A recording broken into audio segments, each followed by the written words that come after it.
So the meeting has started. I'll call the meeting to order.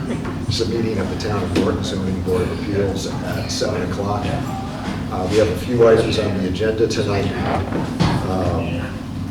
With us also is new guy, Brian Carmichael, who's here to assist, and we greatly appreciate that. Glad you're here tonight, and I'm sure Paul is going to push you to work on a lot of things if he hasn't already. So nice to have you with us. Thank you. Welcome to the House of Fun, as they say. First item on the agenda is a discussion concerning 40Bs. We had talked in the last couple of meetings as to local preference and whether we should elect to have local preference or not. And Judy Barrett, our 40B consultant retained through a state grant or regional grant, is with us. Judy, are you hearing me? Okay, and you are, I think, muted. Oh, this is a problem. Sorry, you're coming in on one of our computers, but not the monitor.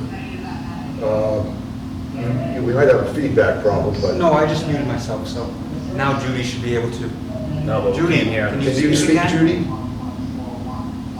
Judy Barrett, can you hear me? We can hear you typing, Judy. No, so the media center is now muted. Hold on, unmute your mic again for a Yeah, second. how are you muting the media center? So we can't hear her. We have, audio difficulties. Is his laptop muting the media center too, or controlling it? Should not be. This was on just a moment too. Judy, if you can hear me, can you raise your thumb? Well, we are muted in the corner there. Yeah. Oh, So the host muted you, which is Shirley. Who controls? Now get the sound down. Judy, can you hear me? I can hear you, Tom. Oh, there we go. That's good. now we got it. Now we have it right. We have you coming through the monitor, not through the laptop, and no feedback. Oh, yeah. I just had this happen to me in another town. Definitely have me come through the monitor. We've got it. Oh, echo. Thank you for being with us. I understand we have you for just a few minutes this evening because you're on call for another meeting. Yeah. We have discussed at the last couple of meetings local preference, and in theory, because it's actually not in theory, we had left in our last decision. Apparently, unthinkingly, we had intended to take it out. We had talked about taking it out, but it's still in there. We get to decide if we want local preference for this last 40B. And we were discussing it in theory last time and realized that we don't know a lot about it, except for a couple articles that we pulled up, and maybe you gave those to us in the summer. Can you just run us through, and I think some of the members have a couple quick questions for you. But it's up to us to decide whether we implement it or not. Is that correct? Because it's in your decision, yes. And that I'm sorry that it is, because, if you think about it, a planning board or a ZBA doesn't get to decide anything about how housing and other kinds of developments is marketed. And when you also think about what are the local concerns that are recognized in Chapter 40B as matters that are within the jurisdiction of the board, who lives in the housing is not there. So local preference became this tool that the state ushered in. Really, I go back to like 1985 with this. And the idea was that allowing towns to have some kind of local preference entice communities to create more affordable housing. But over time, there have been a number of issues with this. And the rules for local preference have changed significantly in my time in the field. So now, the only local preference categories you can consider are people who live in the town today, or people who don't live in town but have kids in your schools, or people who work in the town, which includes working for the town. I see. A lot of the other categories that used to be out there are gone. And my recommendation to the boards I work with is since who lives in the housing is not one of the local concerns recognized under the statute, that the best thing to do is to simply acknowledge that before the affirmative housing marketing plan goes to whoever the subsidizing agency is, it should come to the town for draft review and have it go to the planning department or the board of selectmen or somebody who can read it from a policy lens. And through that review process, be able to say to the applicant, we would like you to include some local preference or not. But I actually had this happen in a town once where the Board of Appeals put a local preference condition in the permit, and then it turned out the Board of Selectmen didn't want it.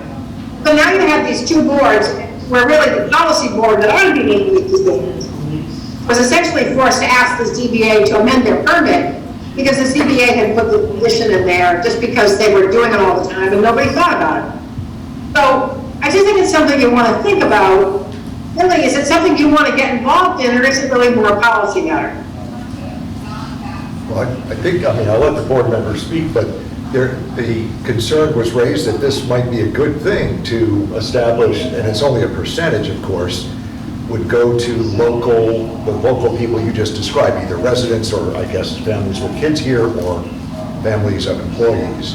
Our biggest question was, is there a time frame that the applicant has to, like, is there a time frame to say, hey, you have 6 months to allow Norton residents to fall into this program, and if you don't find any Norton residents after 6 months or 9 months or after 1 year, then it's open to the entire market? Is there a set time frame? No, what they do is they build it into the initial marketing, and it's all kind of factored into what's called their affirmative housing marketing plan. Kind of local preference structure is there. So essentially, it affects the first lottery. So what happens with these projects is that when they're ready to start thinking about occupancy, the outreach process begins, an application period opens for the lottery. And anybody who's aware of the project and interested gets to apply. The developer has to make a determination whether people are income eligible.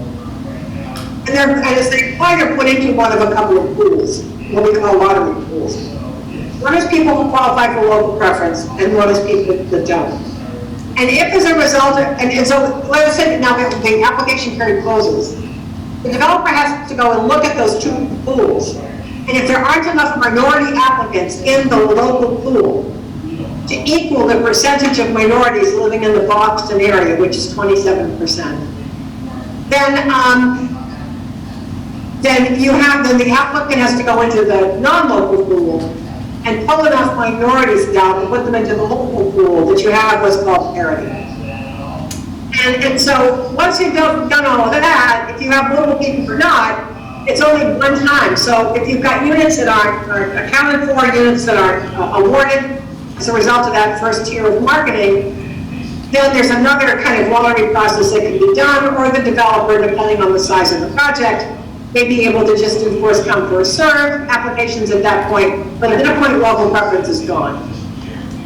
It's just the first lottery. Okay. So is it the desire or the feeling of the board members that we take part in this local preference? We have the power to do that. And then I would ask Judy, well, let me ask her right now, do we have the equipment to do that? Do we have the firepower? What do we have to do extra, or does the town have to do extra, aside from us voting? But yeah, what the developer will do is they'll come back to somebody in town, you or Paul or someone, and say, we're going to submit our plan to Mass Housing. Do you want, they'll ask you to look at the draft. And if the town wants local preference, then the town has to request it. It's not on the developer to defend it, it's on you guys. Okay. So, okay. I had a quick question. Yes. Judy, you mentioned, it should be a policy decision. Like, who sets that, who creates that policy though? Or how does that develop? Typically the Board of Selectmen would be the people to make that judgment call. I mean, typically when I write this condition, I say they have to give it to the planning department, the draft plan. And the planning department, the town planner can talk to the town administrator, talk to the selectmen, talk to the planning board, whatever, and get that input, and then say back to the developer, yeah, we want local preference or not, and here's the request letter. But, it's kind of handled in that way, but you're not really setting policy, you're permitting a project. Well, but it's in our decision now, and so we can. No, and I don't know why it made it there, because I tried to get it out, I'm kind of frustrated by this. Okay, But if we don't, invoke, I guess, this ability to have preference, Then they won't do it. then the town doesn't get a part in developing that policy, or they do anyway?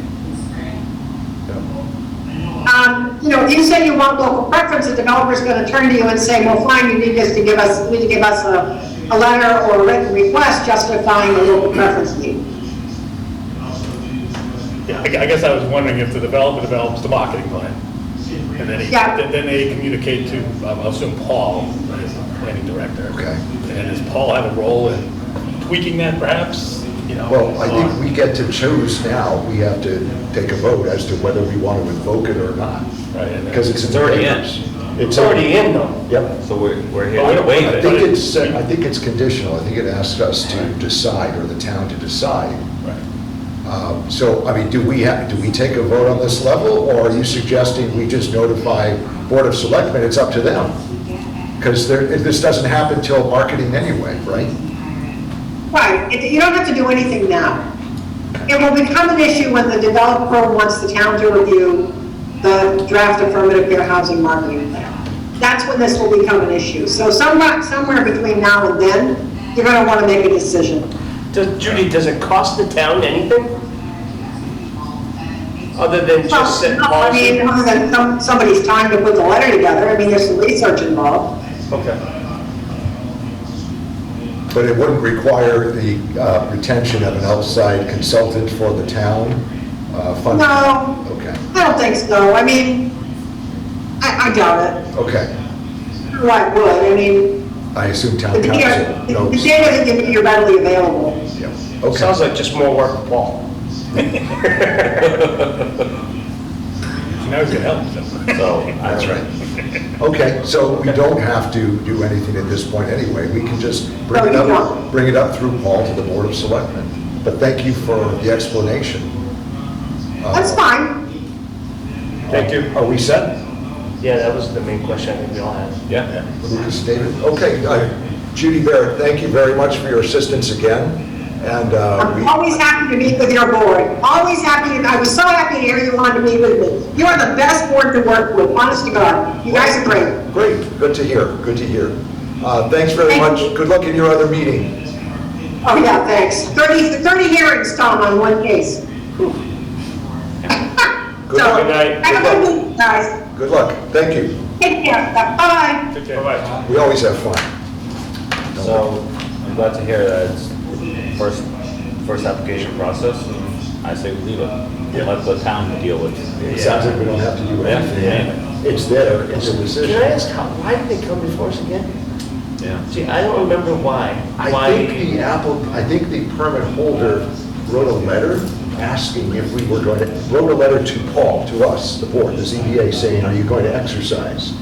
So I guess maybe they were asking the wrong board. According to Judy, it's more policy, it would be town manager, board of selectmen. Yeah. So I assumed, and Paul assumed, it was to us, a decision we would want to make. There is a letter there, I can dig it out of the file and look at it and pass it along to you. I mean, it probably came No, I out just in couldn't June- remember why June or July. it came to our attention, or was it just Paul? No, I think it was the permit holder, but we can look at that. Yeah, I think you're correct. I You don't, remember that yeah, I letter? do. I believe it's how it came about.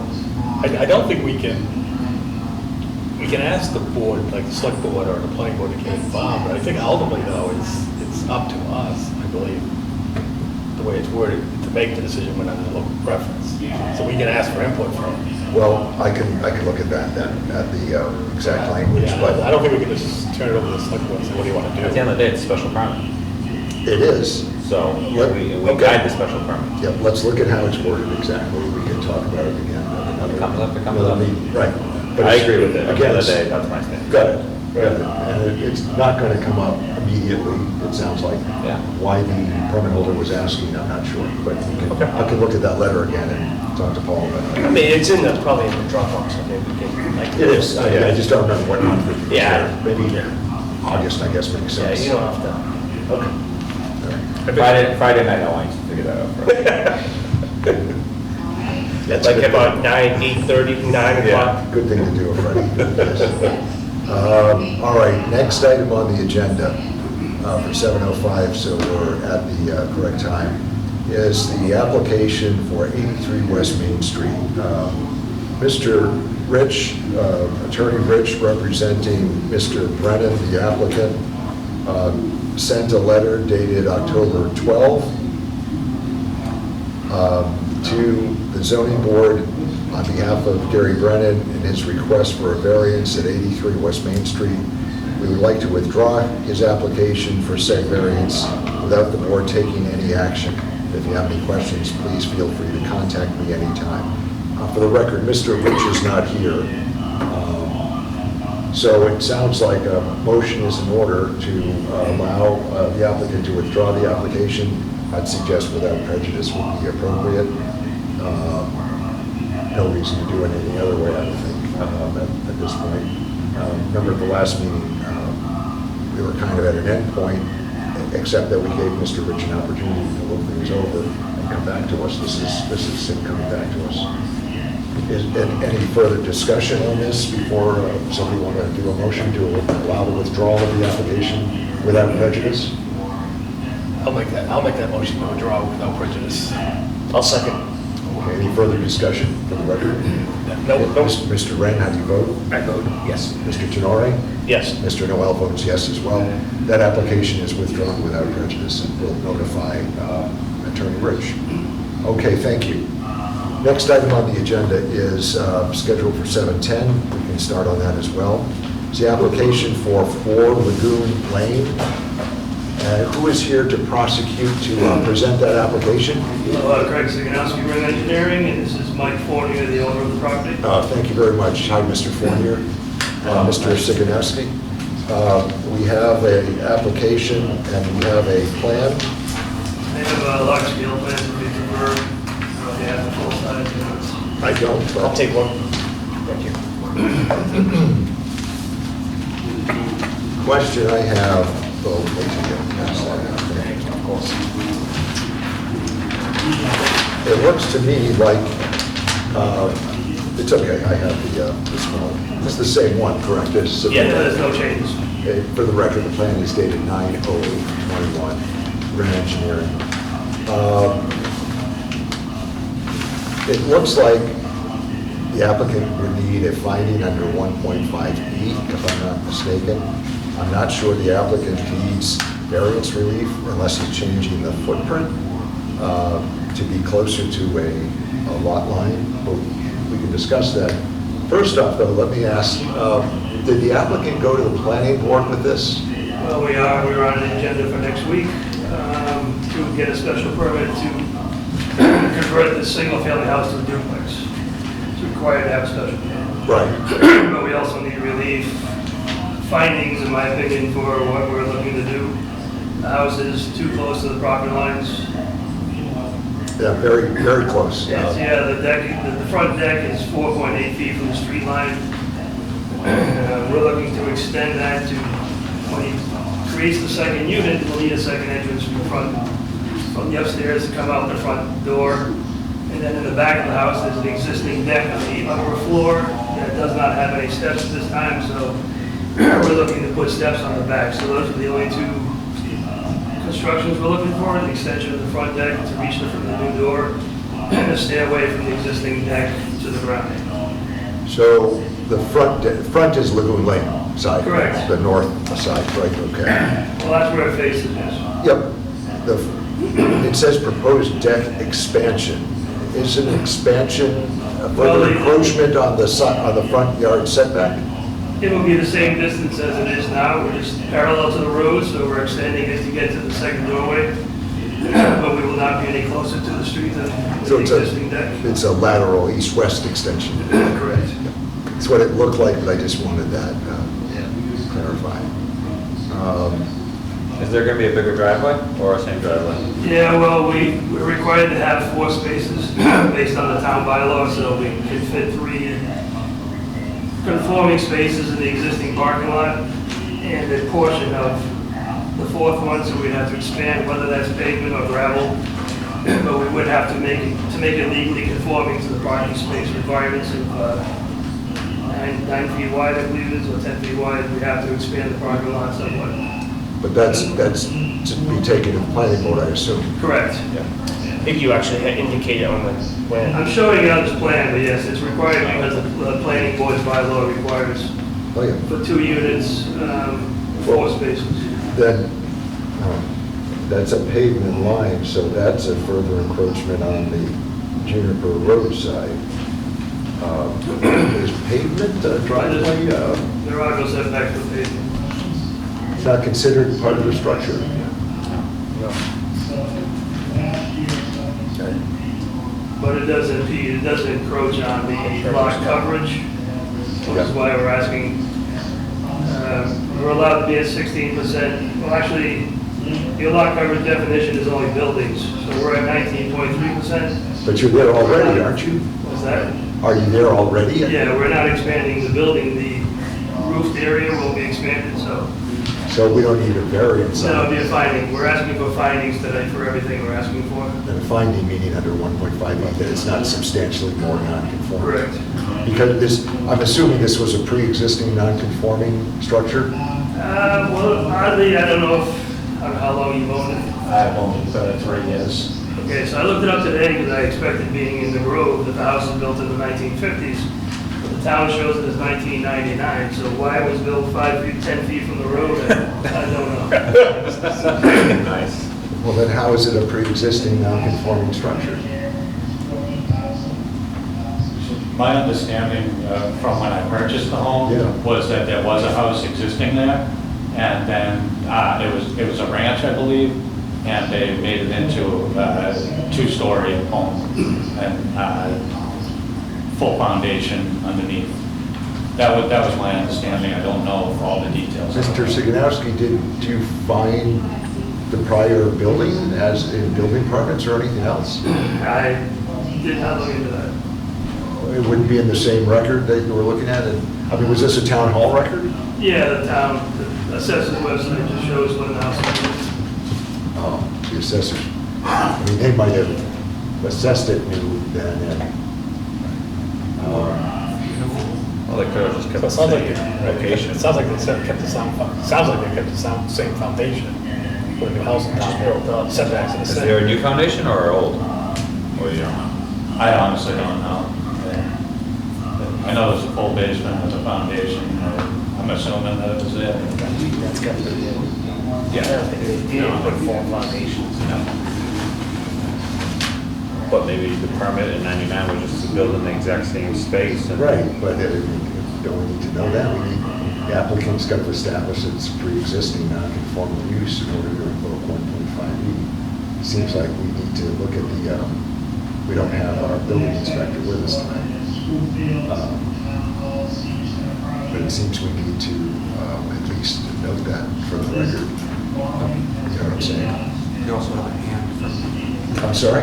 you have a hand from Kimberly. Okay, we'll get to that in a moment.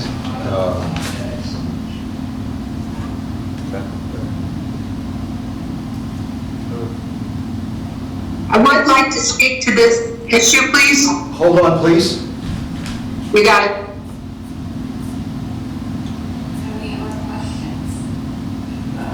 I don't have a problem with what's here, but I think we have to, the applicant's supposed to show it. It's up to the applicant to show it to us. No fault to the applicant here, but I think we should at least ask Jason for the old permit, see what was there. If it's different, then something happened in 99, but we should at least know that before we say it's a pre-existing non-conforming. And that's council's advice on these things, that, Yeah. we have to have that in the record for it to stick. There may be opposition to this, which I'm going to get to in just a moment, but I think at least we should probably continue this till the next meeting and have Jason, or have the applicant look that up through his engineer, and I'm sure Jason can assist just to show us what was there. And if it's a different problem, then maybe we can address that, but not under 1.5E. We're suggesting that we're going to probably have to continue this before making a decision and establish, or ask you as the applicant, through your engineer, to establish that it pre-exists zoning, which was 1974 or 9, I always forget the year. But I mean, Jason, the building inspector, can assist with that. If that's not the case, we'll have to deal with it on a different plane, I think. Not saying that we can't give you the okay, but we should know what we're doing. Yeah, I understand. But barring that, I will now, are there other questions for the I applicant? was just going to make a point. Yes. I don't know if there's any bearing at all, but, so the lot was created by a plan dated June 8, 1940, just reading these notes. So the lot itself it's non-conforming, it's not a full lot. Yep. So the lot is, we're asking for that finding as well, that the lot is undersized, but it's pre-existing, non-conforming, created in whatever the date of that plan was. Understood, and you're right, good to point that out. So we have by definition, I think, a non-conforming lot. Yeah. Lot size. Lot size. Yeah. Lot size, right. I think we have to ask about the building. The use is still a problem. Yeah, I'm not sure, I didn't describe it as a problem, but we should, we have to know that. So we're going to ask the applicant to come back, but first, before we, are there other questions for the applicant or Mr. Signowski? Nope. No, I mean, it's pretty clean. Pretty clear what we're at. We just need backup history on it. And the building inspector might be able to help you really quickly. We can communicate that to him, tomorrow at the next. Yeah, the assessors database is 1999, colonial, year built 99. But again, their purpose is that they just entered that year. Oh, no, of course. Yeah. They built it there. Might have been something there before. Yeah. So with that, we're going to continue this, but now I understand there is somebody with us. Is it Ms. Arena, Kimberly Arena? Yes, Kim Arena, 8 Fordham Drive. I'm sorry, what's the address? What's your address again? 8 Fordham Drive. Okay, thank you. And do you wish to speak to the application? We're going to come back on this next month, but you're free to tell us whether you have something to say for this or in opposition to it. I do have something to say, and that is that I feel that this is a case of from my witnessing, the work has already been done. It's been converted into a 2-family home. There is a separate mailbox that lists the rear as the address. It has the same 4 Lagoon Road rear. Yeah, I'm sorry, you're breaking up. Could you repeat that last sentence? You're breaking up. I'm sorry. This work has already been done. This is a case of them begging for forgiveness versus asking for permission. This home has been converted into a 2-family home from all sides, including a mailbox that is out front that has the same address but rear listed as the separate address for 4 Lagoon Road.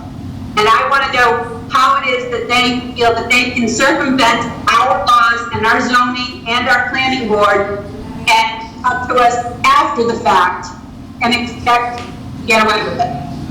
Okay. Appreciate that as a question and comment. The applicant's lived there since 3 years. 3 years? Yeah. Okay. Does the applicant wish to speak to the concerns of the speaker, Ms. Arena? Yeah, I can address those concerns. There are 2 mailboxes. My son lives at home with me.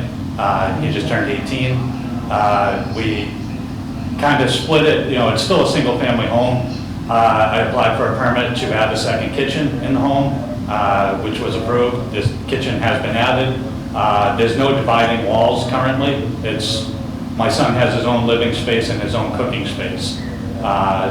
What we're looking to do is get him completely on his own, on his next step to being an adult.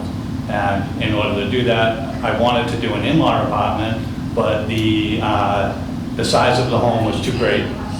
So next step would be a duplex. which, you know, I've spoken at length with Nick Iafredi on this, and he's had some suggestions for me. He's been out to the home, and again, the second mailbox is just for my son. It's not registered with the town. Okay.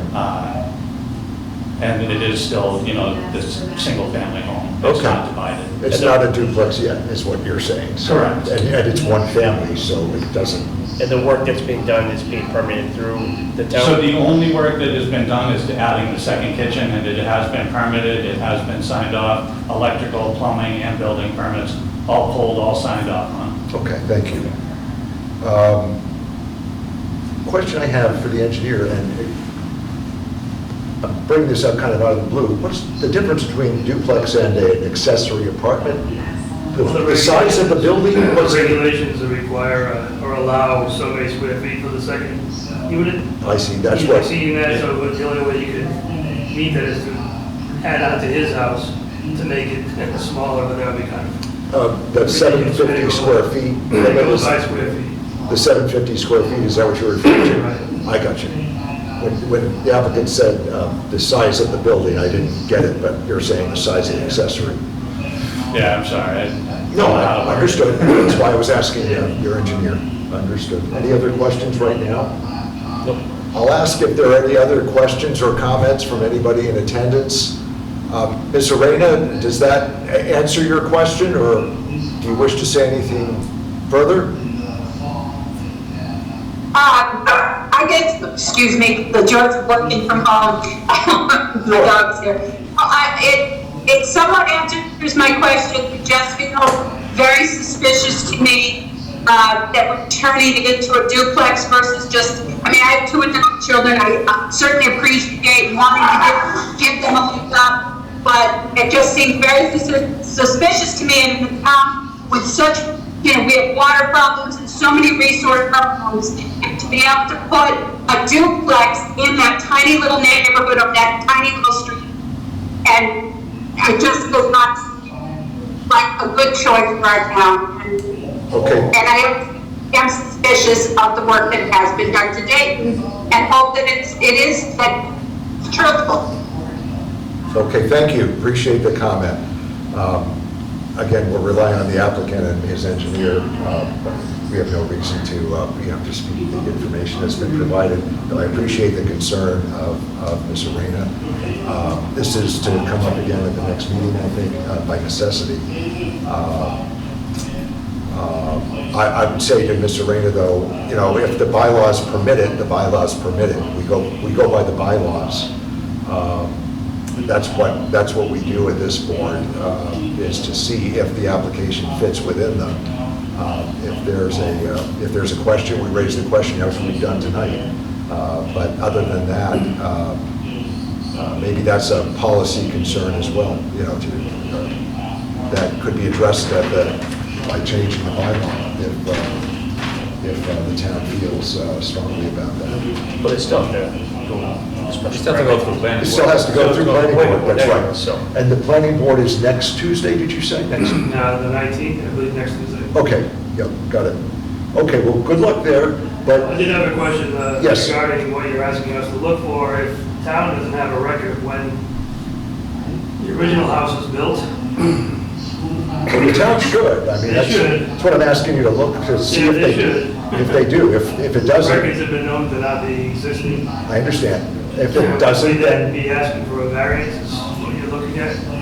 I think then we have to take it as something different than a 1.5 finding. If it's, you can't show that it's a pre-existing non-conforming use. But then it becomes there are other factors to think about. I'm not saying you'd have to reapply. No, I understand. You know, the application is in and we're gonna take that up. But we I actually can, think it would be in your records as well, as far as if they built it that close to the road, if the house wasn't already 4 feet from the property line, that they should have gone before the zoning board. So there should be a record somewhere in the town, and we'll take a look for it. yeah, you would think building would have something too. I would think the building Especially department from does. 99. Right. Prior to 99. Or What was the health proposed. department, or, yeah. Yeah. It's because that whole area was built in the 50s, right? 40s, 50s, so, understood. When will the next meeting be? Yeah, We have a ton of schedule. yeah, we have. It's 4 weeks from tonight. What's that? pretty sure it's 4 weeks, or is it? It's in November. Yeah, I don't have, Let me look at it. We not scheduled? No, we No, we did, but in November, we might have done it earlier than 4 weeks. Let me just try to see. I might have put it on. 10. I put it on the phone. Yes, You have it already? yes, the 10th. Wow, good. November 10th. So by then we'll have. Ask me the question, everyone else can answer it. By then we'll have been before the planning board. Yeah. But you can come back to November 10th. Well, is there a motion to continue this matter to meeting? there's one more question from Kim. Wouldn't that have come up in title search at the time of purchase? I don't know, but that's not our purview. We're going to see what's on record with the town. Okay. But thank you for that. That was a question that was That was typed a in. question in the chat. Okay, we just want to note, that was a question from Mr. Rayner from the chat session, which is also publicly available. Thank you. We'll see what the applicant and what the planning department, building inspector can show us for the next meeting. Is there a motion to continue this matter to November 10, why don't we say 7 PM? I'll make that motion. I'll second. Any further discussion? Without further discussion, Mr. Wren, how do you vote? Vote yes. Mr. Genoy? Yes. Mr. Noel votes yes as well. We'll see you on November 10th. Let us know what happens with planning board, of course. Okay, thank you. Thank you. Thank you. Thank you. Okay. Next is general business on the agenda. And we now have Mr. Carmichael. What do we have before us for general business? I have a bill here for, Bill. oh, no. Never mind. It's a bill, isn't it? It's directed to the planning part. So I think I picked up the wrong one. I'm not sure. Let me see that. It looks familiar. Name, please?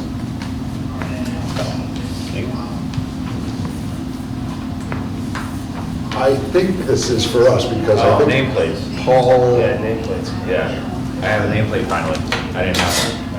Oh, okay, and we're paying for that, I guess. Yeah. Oh, yeah. So, do you have a check? Well, I guess that's what we're doing. Take it out of my paycheck. You take it out, okay. Do that. This is for us, I believe. I just wrote it wrong. Looks like we have two. We could do these. Yeah, who's the other one that got a new? Maybe it's, I think Maybe it's for all of them. No, because they all match now. They didn't before. Oh, not you. So me and, Whatever. I mean, Paul submitted this, so I'm going to assume this is accurate. So we have to take a look at these bills, and then I will ask for a motion to approve big amount, $29.38 for 2 nameplates payable to WB Mason. Take a look at, if somebody would make a motion after looking at that. I don't know if I like mine. yes, we You want to continue. return it? Yeah, can we return it? Make a motion to continue. Yeah, motion to continue. Can we return Lucas, or just his nameplate? I know where the exit is. I think we're good. Yeah. Is there a motion? I'll make a motion to pay this bill. WB WB Mason, Mason, $29.38. $29.38. I'll second that motion. No further discussion. How do you vote? Oh, yes. Yes. Mr. Noel votes yes as well. Thank you. I will initial these and you can get them back to Paul. By the way, I quit. No, I'm just We'll Keep my dock your- nameplate. we'll dock your paycheck. I quit. Keep my pay. It says Department of Planning, but that's zoning and planning. It's in the same department. Yeah, that's why I Paul had mentioned nameplates to me a few weeks ago, so I knew that was coming. That's why I said that was probably. that's why I only phoned you second. Okay, is there any other business to come before us tonight? Nothing else on the agenda? Nothing else on the agenda. We'll talk about getting minutes going again, which has to be done. But I'll let Paul and Brian deal with that. We have no, drafts for tonight. So unless there's anything else to come up, is there a motion to adjourn? I will make a motion to adjourn. I'll second. All those in favor? Adjournment at 7:39. Aye. Aye. Aye. Thank you very much.